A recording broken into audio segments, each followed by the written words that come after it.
Hello everyone, I'm Anuj Nakade and you're watching LiveLaw.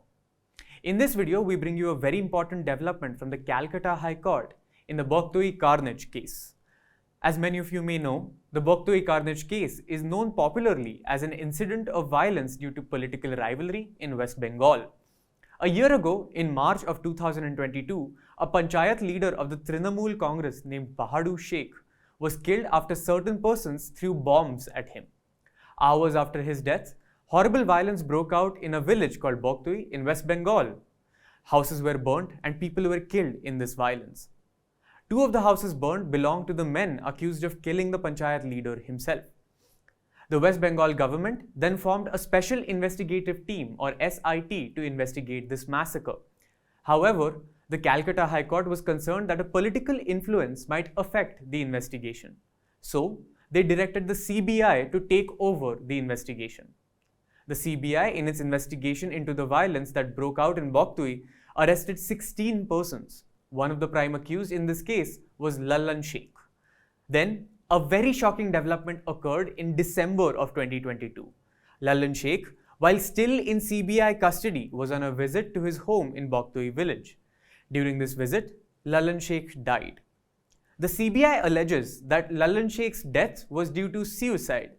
Since Lallan Sheikh died in the custody of the CBI, an investigation was launched into the reasons for his suicide.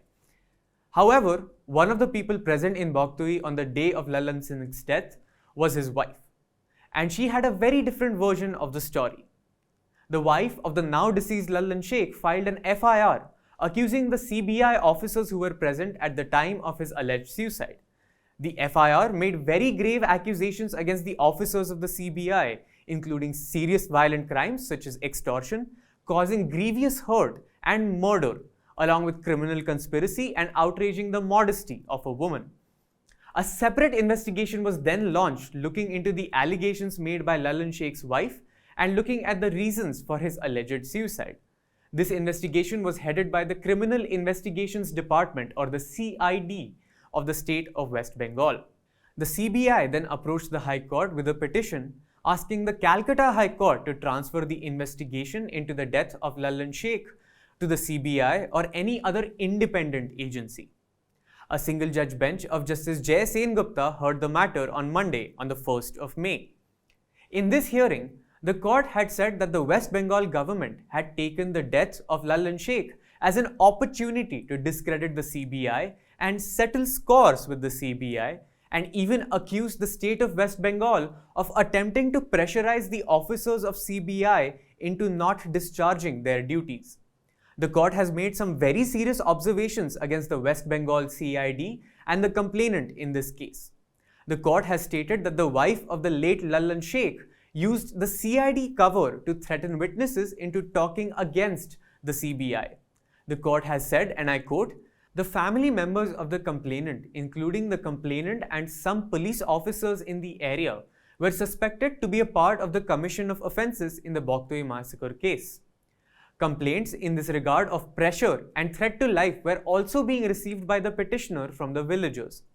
Respondent number 2, using the CID cover, was threatening many witnesses of the case for falsely deposing against the CBI officers, or else they will be falsely implicated in the cases of the CID.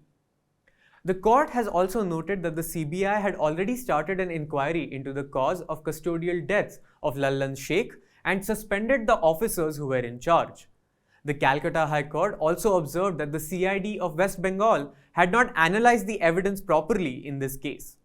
For example, the CID did not examine any witnesses from the organization that was hosting the CBI camp, except for a formal purpose.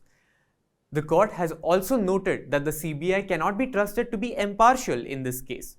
The reason for this is that the CBI is a co-applicant in an application for quashing the proceedings against some of the accused officers of the CBI. Hence, the court has now formed a special investigation team or SIT to investigate this matter. This team will not report to the state of West Bengal but to a magistrate having jurisdiction. A final report will only be filed with the consent of the Calcutta High Court, if at all if it is to be filed. This case is now listed before the Calcutta High Court for the reports from the SIT on the 15th of May. and we intend to keep you updated in this case. In order to get our updates as fast as they come, please subscribe to our channel and hit the bell icon for notifications. For more information on this case, please visit our website. We will also leave the name and a link to the full report in the description along with the order of the Calcutta High Court. If you found this video informative, please leave a like and tell us in the comments how we can shape our content to bring you your legal news in more engaging ways. Thank you.